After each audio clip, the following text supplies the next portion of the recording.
Ayan na, ayan na, ayan na. May bagong video si Zaldico mga kababayan at dito lalong diniin mga kababayan ni Zaldico ang ating Pangulo. Anya mga kababayan, anya ha. Simula pa lang nang naupo sila mga kababayan 2022, pagpasok pa lang daw ng Marcos administration mga kababayan, ay ang inatas na sa kanya nitong sina Tambaluslos kasama si Bongbong Marcos mga kababayan ay mangolekta ng 2 bilyon kada buwan na ayuda. Hindi ayuda.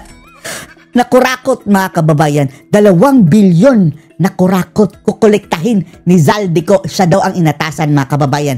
At ang 2 bilyon na iyon kada buwan mga kababayan, paghahatian daw ni Marcos at ni Tambaluslos. Oh, grabe no? Umpisa pa lang bala mga kababayan, talagang kurakutan na ang inatupag nitong grupo ni Nangagba. Ayon dito sa salaysay ni Zaldico. Panoorin niyo po. Papalabasin ng administrasyon na ako ay isang terorista sa loob at labas ng Pilipinas. Kagaya na naman mga kababayan kay Arnie Teves. The same script mga kababayan. Para mailibing ako kasama ang katotohanan kahit saan man ako pumunta. Okay, bulgar mo na ngayon na. Sinabi na agad sa akin ni Speaker Romualdez na kailangan ko makapag-deliver ng 2 billion pesos kada buwan. Oh, Romualdez na mga kababayan, 2 billion kada buwan. Grabe no? Para sa pagdi-deliver ng male-maletang pera patungo sa bahay ni Speaker. Kay Speaker lang yan. Ang sinabi mismo ni Speaker Martin sa akin, how about kay BBM? Nahati sila ni Pangulong Marcos sa pera niya. 1 billion per month mga kababayan, Diyos ko Lord. Para gamitin bilang bagsakan at imbakan ng pera mula sa mga SOP, collection at deliveries na para sa Pangulo. Huwag mo akong pigilan sa mga insertions ko. Akong pigilan sa mga insertion ko. Huwag ka nang makialam sa budget. Ang gusto niya ng 50 billion pesos na insertion. Ngunit ang sagot ng Pangulo, humingi ka ng bago or dagdag na insertions. Part 1 na naman! Oh, Season 2, Part 1. Magandang araw po sa inyong lahat. Good morning! Bago ko ipagpatuloy ang aking good afternoon pala. paliwanag, nais ko munang magpasalamat sa inyo. Maraming salamat sa inyong bukas na isipan, sa inyong pasensya, at sa pagtanggap ninyo sa mga impormasyong AI ba mga kababayan? AI de las alas ba? Sa tingin nyo, AI? ibinabahagi. Alam kong hindi madali ang mga paksang ito, mabibigat at mahirap tanggapin. Hindi po ako makauwi dahil malaki ang banta sa buhay ko. Ngayon naman ay meron kaming natanggap na balita. Anong balita? Papalabasin ng administrasyon na ako ay isang terorista sa Ayun. loob at labas ng Pilipinas. Ano parang tinirorize mo? Kagaya ni Arnie Teves, mayroon ka bang baka yung mga kababayan, di ba mayroon siyang 70 daw na Marines na mga bodyguard? Baka palalabasin na private army niya. Para mailibing ako kasama ang katotohanan kahit saan man ako pumunta. Pero mahalagang malaman ng taong bayan ang katotohanan. Muli, taos-puso akong nagpapasalamat sa inyong pakikinig. Una po sa lahat, sinasabi ng ICI at ni Henry Alcantara na 21 billion pesos daw ang napunta sa akin. Hindi po totoo yun. Wala akong natanggap na ganyang halaga. Ang totoo, mula 2022 hanggang 2025, ang kabuuang pera na dumaan sa akin para ibigay kay Pangulong Bongbong Marcos at kay dating Speaker Martin Romualdez ay umabot sa 56 billion pesos. Mas malaki. At hiwalay pa dyan ang 100 billion pesos. Hiwalay pa ang 100 billion? Saan tinatago ng mga bangag na ito mga kababayan ang pera, no? Insertion ng Pangulo sa 2025 budget. Uy, Zaldico. Isali mo din yung nalalaman doon kay kay Admiral mga kababayan, no? Kay Kokak. Please! Pati na rin ang 97 billion pesos flood control insertion na inilagay sa NEP ng 2026 national budget. Balikan natin kung paano ito nagsimula. Paano? Noong 2022, kakaupo ko pa lang bilang chairman ng House Committee on Appropriations, sinabi na agad sa akin ni Speaker Romualdez na kailangan ko makapag-deliver ng 2 billion pesos kada buwan. Oh, grabe no. O nga. Simulat sa pool pa lang pala mga kababayan. Kakaupo pa lang. Nag-iisip na pala mga kababayan ng kurakutan. Diyos ko Lord. Makalipas ang ilang araw, tumawag sa akin si Yusek Bernardo. Sabi niya, kailangan ng tulong ng Bulacan sa problema nila sa baha. Pinapunta niya sa opisina ko sa Kongreso si DPWH District Engineer Henry Alcantara. Sa naging meeting namin ni Alcantara, siya mismo ang nag-offer kung paano ang hatian sa mga proyekto ng DPWH. 22% para kay Speaker Romualdez, 2% para kay Yusek Bernardo, at 1% para sa kanya. Doon po nagsimula ang tinatawag nilang deliveries. Tema po ay ganito. Oh, kakaupo pa lang nila daw mga kababayan ha. 2022 pa lang. Nagnakaw agad mga kababayan. Ang mga tao ni Henry Alcantara ay nakikipag-ugnayan sa mga tao ko na sina Paul Estrada at Mark Tigsay. Sila ang tumatanggap na pera mula sa mga tao ni Alcantara. Minsan sa bahay ko sa Valle Verde, minsan naman sa BGC parking. Pagkatapos nilang makuha ang pera, sila Mark at Paul naman ang nag-aayos o nakikipag-coordinate sa tauhan ni Speaker Martin Romualdez na si Jocelyn Sereño para sa deliver ng male-maletang pera patungo sa bahay ni Speaker. Una, sa North Forbes Park sa McKinley Drive, at nang lumipat siya sa number 14 Nara Street, South Forbes Park. Forbes Park? Sarap ng buhay nila mga kababayan, naka-Forbes. Gusto ko pong linawin, hindi ako nakikialam sa mismong proseso ng paghatid. Dumaan lang po sa akin ang pera na agad dinideliver kay Speaker Romualdez. Ako lang po ang nagko-confirm sa text kay Speaker kapag nadala na ang pera sa bahay. Wag mo naman pasobrahan, Zaldico. Wala di katiting na datong para sa'yo. Hati para sa'yo sa laki ng mo. Although naniniwala tayo mga kababayan na talagang kinasangkapan ito ni Bangag at saka ni Tamba mga kababayan. Pero hindi tayo naniniwala na dumaan lang sa kanya ang pera. Wala siyang nakukuhang komisyon mga kababayan. Mayroon ka rin komisyon, Zaldico. Aminin mo na lang. Anyway, huwag ka nang magbalinis din. Pwede namang maging immune ka dyan kapag state witness ka. At lahat ng ito, mula sa unang utos noong 2022 hanggang sa huling delivery pa lang, no? 2025. Oh, 2022. Umabot 3 years. 55 billion pesos plus ang naihatid sa bahay ni dating Speaker Martin Romualdez. Tapos, imposible. Hindi yan alam ni Bangag mga kababayan.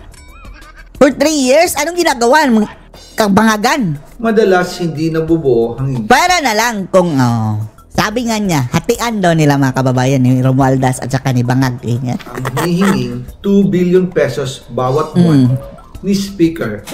Kaya iyan ang final total. Ang sinabi ni Speaker Martin sa akin na hati sila ni Pangulong Marcos sa perang yon. Hating kapatid! Si Bangag at si Tamba hati mga kababayan sa 2 billion na ayuda per month. Ang sarap ng ayuda mga kababayan.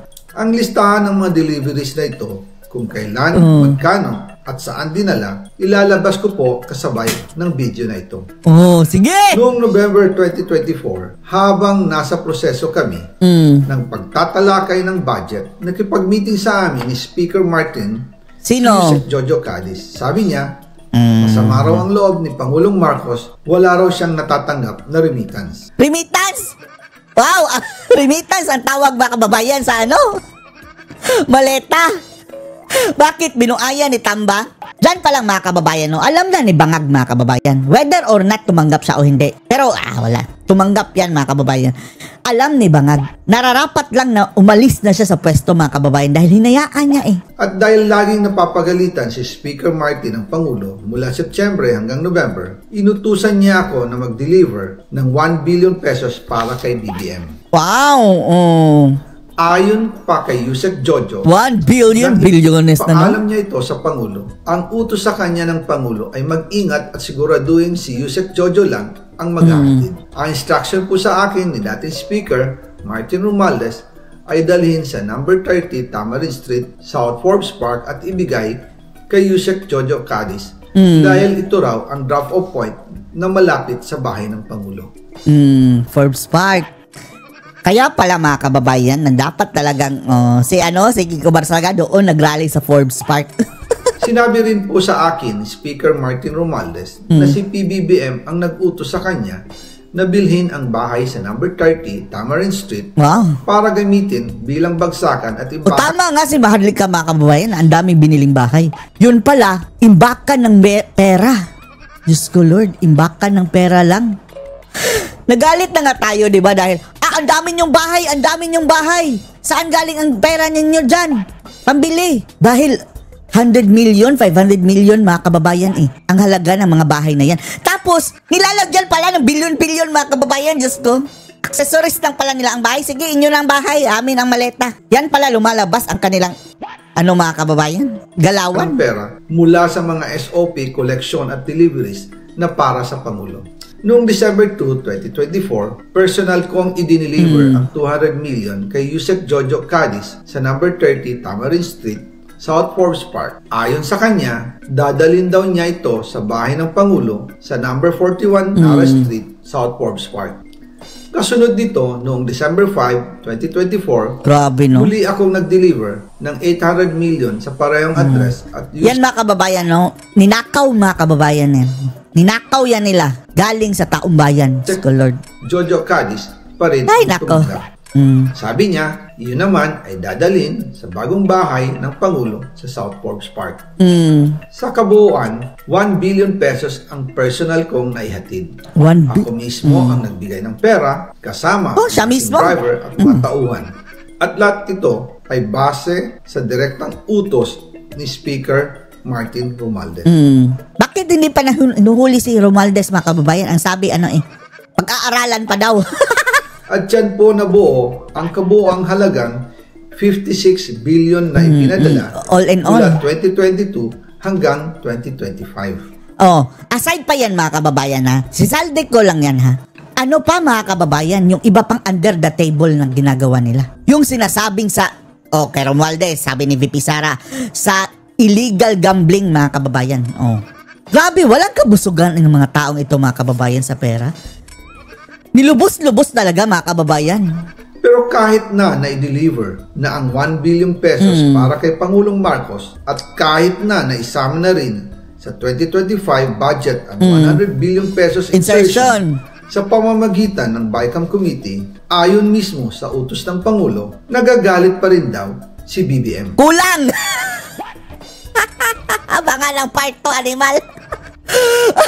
Daig pa ang teleserye nito mga kababayan, Natapos bigla, abangan ang part 2. Samantala mga kababayan, narito ang sagot ni Bangag mga kababayan. Nagpa-presscon. Ewan na natin kung sagot ba ito, pero mayroong presscon si Ngagba mga kababayan. Ngayon lang ito Ngayon lang ito. There were three phases to the entire was to find out what were the suspects. Singhot ng singhot si Bangag mga kababayan, singhot na naman. Sira na ba ang nasal cavity nito mga kababayan? Yung problema. Ikaw ang problema. Is to find out who responsible. Ikaw! That can be pinangalanan na ni Zaldico, ikaw. For whatever it is that they may have done. Kickback na malaki. Sinong gumawa niyan?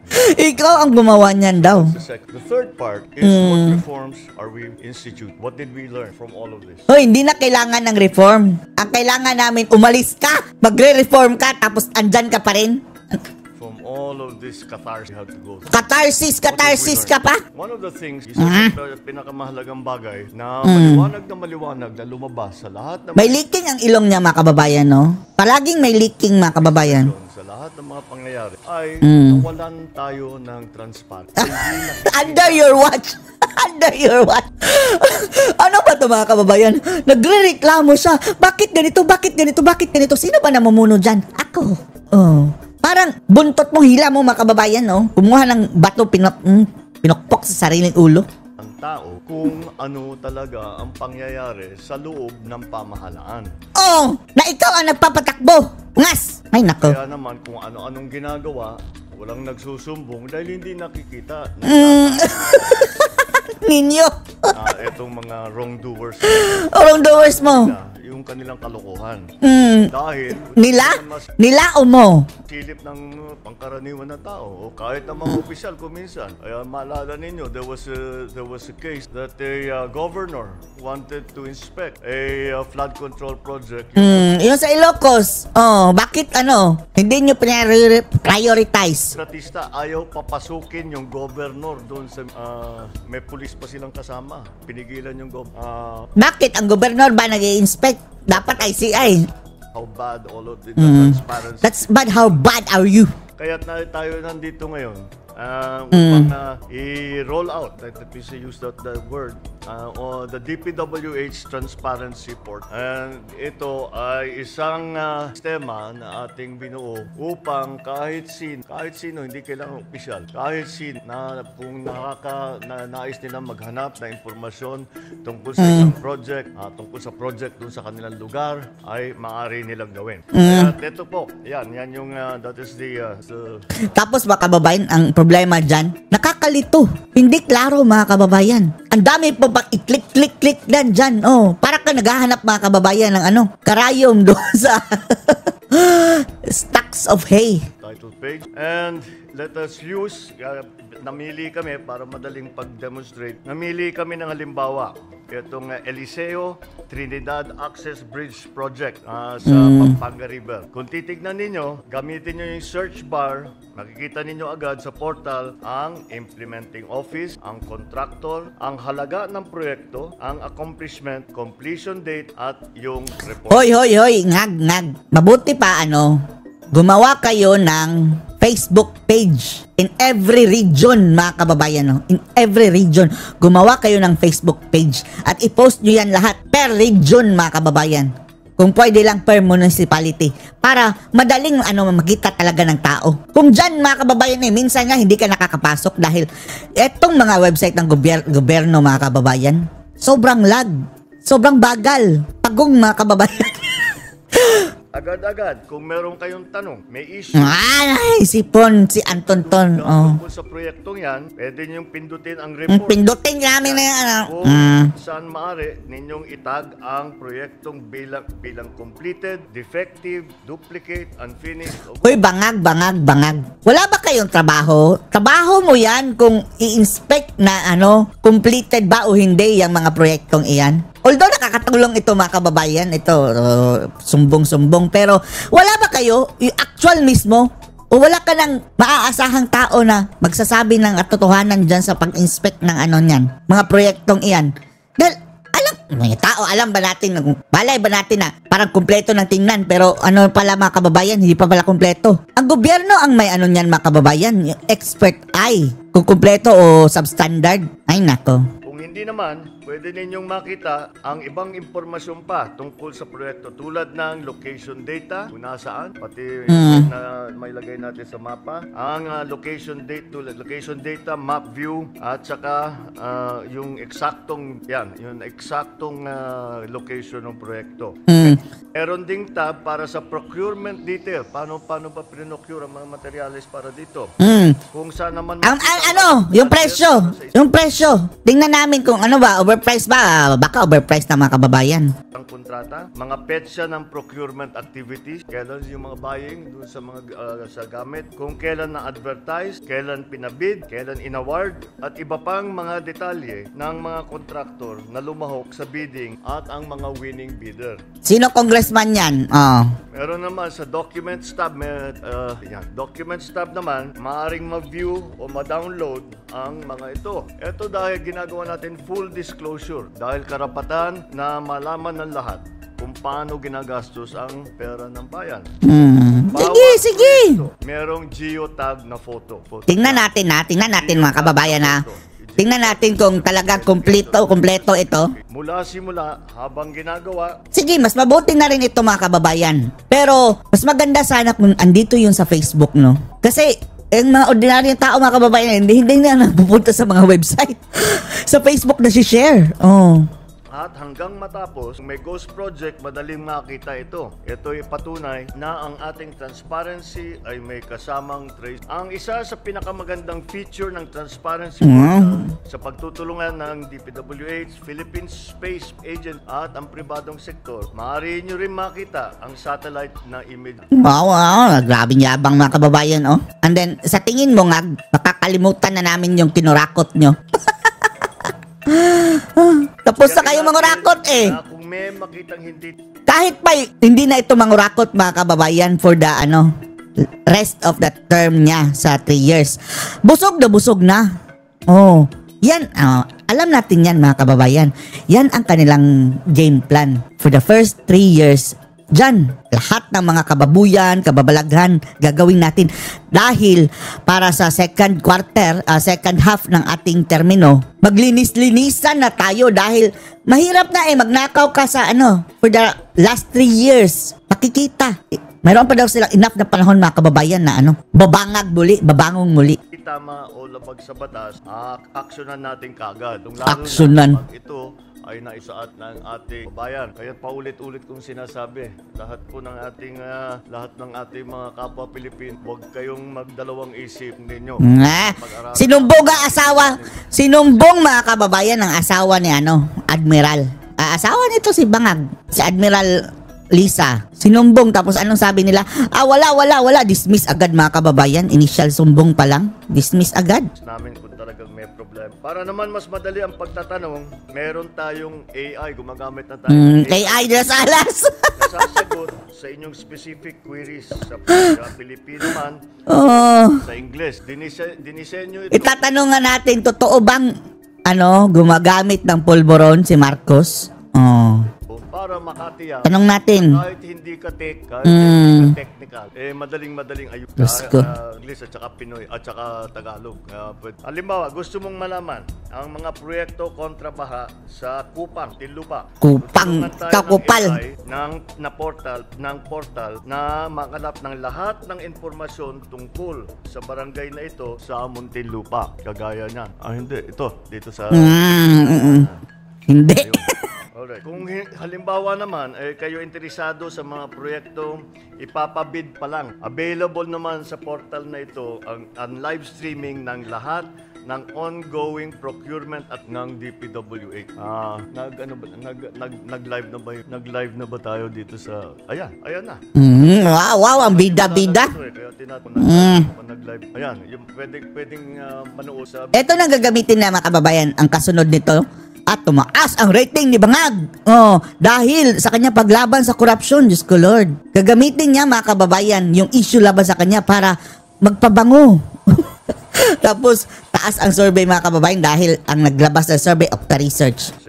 Gaya na lamang ng mga proyekto ito ng DPWH sa NCR na kasalukuyan ay pinapabid ngayong araw. Ito na nga, pinapabid ngayong araw. Ididirekta tayo ng portal sa page kung saan maaari ninyong mapanood live ang bidding process. Ito mas komprehensibo sa ating sumbong sa Pangulo website. Sumbong kay bongbong. Ang transparency portal ay hindi lang isang website. Ito ay isang pangakong napako na digital na pader laban sa korupsyon ay magpapatibay sa ating paniniwala. Ang pamahalaan bukas, tapat at Diyos ko Lord, tapat. Kikinig. Bulag, pipi at bingi.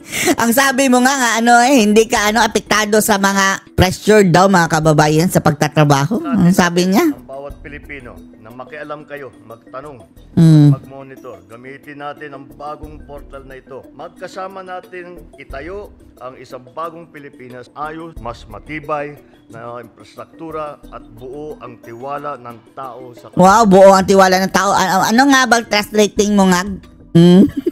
Lowest mga kababayan ang trust rating ever. Pamahal. Maraming salamat. Meron na dadagdag. Meron na rin pala portal just sa postscript. Meron na rin ganito ang SS sa kaka-report. So that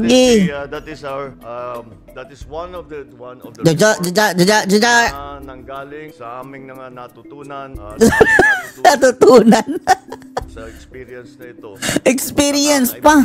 Sa kakahanap. Wow. Proyekto, Wow. na Ang yabang. maraming problema. Kaya palagay, Hiningal ka nga, go. sunlight is the best. Sunlight. Sunlight is the best medicine. Because Ano na naman yung kabangagan na yan? Ay, na to. hope that satisfy Hindi. Pag-resign ka, satisfy kami. Mag-resign ka na nga. Wala na. Kahit ano pang tumbling-tumbling gagawin mo dyan nga. No more. And our desire that the process now will have no faith katiwa-tiwala ngayon. Talaga, sa'yo. Sa'yo. Oh, talaga. Ngayon. Sa'yo, ngag. Oh, sa'yo. Naman, ito ay maibalik natin yan sa Wala na. Kahit bigyan ka pa ng isang dekada ngag. mga kababayan. Never again to Marcoses. I know it is just the first step, but it is just the first step. We will keep going, alright? Ang second step, hair follicle test. Thank you very much, Mr. President. Ang unang tanong po, Mr. President, kay Raquel Bayan. Oo, totoo bang adik ka? Yan, itanong mo. Sige. Good afternoon po, Mr. President. Sir, yung sumbong sa Pangulo Portal, Tumayo ka nga. naging effective po siya kasi may direct ako kayo doon. Kayo po mismo yung ng mga information. Siya mismo sumisilip, ha? Doon. With this transparency portal, sir, magkakaroon rin po ba kayo ng access dito? And if not, paano po tayo makakasiguro na tama yung mga information? Good question. Oh, tama. We have to, kasi kailangan Planted question na yan. to make sure, first of all, that kasi baka mapalitan yung mga information, baka mapalit numero, mga date, whatever it. We will make sure, we will be constantly mabuti nga na may AI na eh. Kasi it makes the job that it will make sure that the data has not, the base data has not changed. You can program it to do it every second. Yes, we will employ all of Susunod na tanong, dito rin sa portal. Ibang topic na gusto namin yung tungkol sa sa droga. Good afternoon, Mr. President. Ay, nako. Clarification lang po, ito pong portal, ginawa po ng W with the help of PAD Philippine Air. No, that they came in doon sa Doon lang sa satellite lang. Doon na, Doon po sa... kasi pag may request kami, tignan. Actually, monitoring din yan eh. I don't know if you noticed, one na pinakita namin was a work in progress hanggang natapahab. Started, sa yung anyway, it was one of those. That constant naman, before hindi na. And then, follow up po, Mr. President. Pinakita po kanina dito yung actual bidding po sa isang lugar kung saan man pong district office. Pero yung pre-qualification po ba, yung before po na actual bidding, kasama din po ba dito sa portal? No, because the prequel is not sabak na lang ta yung sa Wala na. the prequel. Yung mga dati, wala na. Doon ang maraming kurakutan eh. Malay ba namin ngayon, busog na kayo. Natural, hindi na kayo, mangungurakot dahil puno na mga kababayan for the past 3 years. Puno na ang kanilang mansyon, nilalagyan ng pera. Not done like that way. The pre-qualification done sa pa na so you'll not. Pero Is that useful? merong ginagawa doon sa pre-qualification. Lalabas sa bidding yan eh. Ba't yan lang ang nag-bid? Ba't nawala si ganito?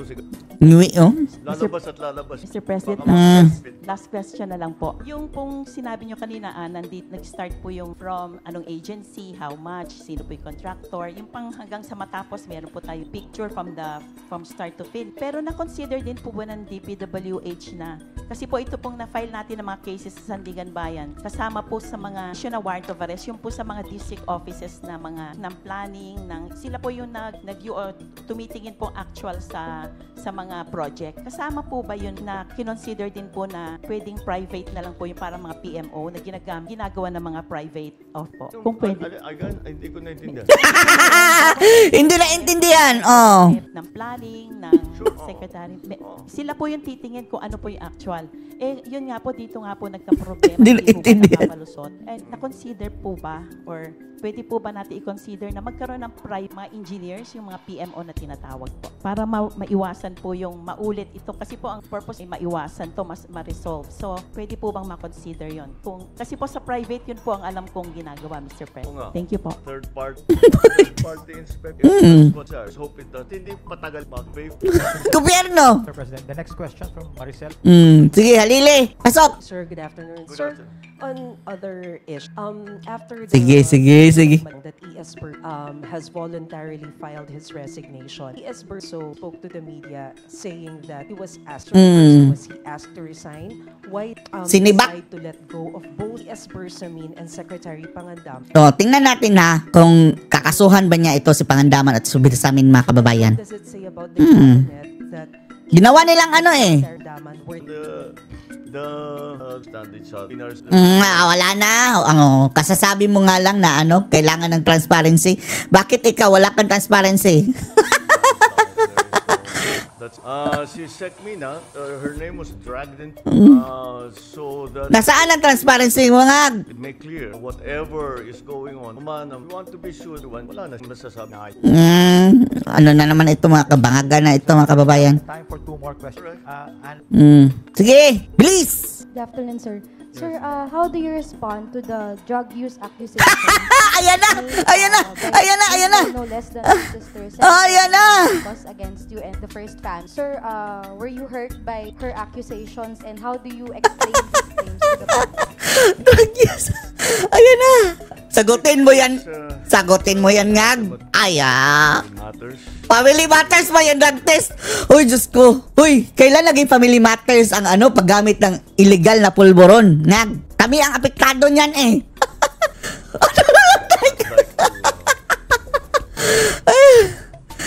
Wala.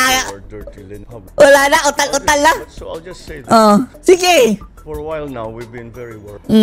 Wow, si Amy pa ang may problema. Si Amy ngayon ang may problema. Ikaw ang may problema nga sa daw sabi ni Amy. Diyan sa bisyo. And the reason that is because the lady that she talking Wala, hindi daw yung sister, mga kababayan. that view is shared husband. Karengkeng si Imelda? Sige, DNA test DNA test si Amy, tapos ikaw hair follicle. Payag kami. So that's why we are. Ano pala? Ano ibig mo sabihin? Hindi sister na na biological o hindi yung sister na nakilala mo? Or do you intend to talk? Really no longer travel in the same political. Dahil yung asawa mong admiral. for the last question. Ay, nako. Good afternoon, Mr. President. Sir, we understand that you earlier mentioned that you do not want to dignify statements from former Ako Bicol Party List Representative Zaldico, but he came out with a recent video that you received over 50 billion, if I'm correct, in kickback. Per month, simula 2022, 2 billion. Hati sila ni Tambaluslos, mga kababayan. Ayan. I know that you don't want to respond to this anymore, but the public begs for your answer. How do you actually talaga? convince the public that in this battle of said versus, how do you convince the public that you are the more credible side of this story, and how do you respond to his direct? Well, look at the quality of the statements. Alam mo, mahaba nang naging... Ikaw nga, wala quality ang statement? Anyone can go on all kinds of... Hindi anyone si Zaldico. Appropriation, yan nga, mga suspect, di ba? Kinumpirma lang ni Zaldico ang mga kababayan, existing na nalalaman ng open secret ninyo. Paulit-ulit. Paulit-ulit. But there's, it means nothing. Nating, ikaw ang nating! Ay, nako. Ano masasabi nyo dito mga kababayan? Post your comments below.